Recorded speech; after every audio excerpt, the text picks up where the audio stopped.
যাদবপুর গ্রামের কৃষক অভিযোগ করেন যে তার যে ট্রান্সফর্মার আছে, শেষ কার্যের যে ট্রান্সফর্মার 3টি ট্রান্সফর্মার চুরি হয়েছে এবং প্রতিবেশী আর একজনের মোট 4টি চুরি হয়েছে আর কি ট্রান্সফর্মার। তো তার প্রেক্ষিতে আমরা মামলা নিই। মামলা নেওয়ার পরে আমাদের সুযোগ্য পুলিশ সুপার স্যারের নেতৃত্বে আমরা টিম গঠন করি, জেলার সিসিআইসি টিম এবং ডিবি টিমের সহায়তা।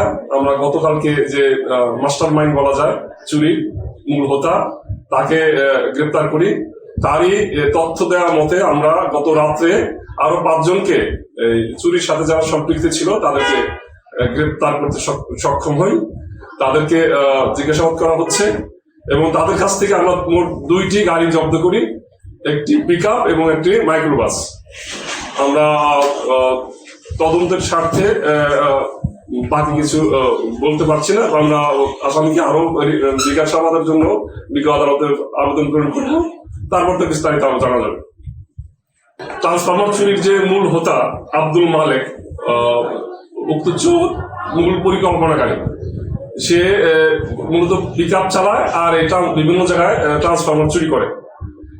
চুরি করা মাল কোথায় বিক্রি করবে, কিভাবে বিক্রি করবে, কার কাছে বিক্রি করবে সে নির্ধারণ করে।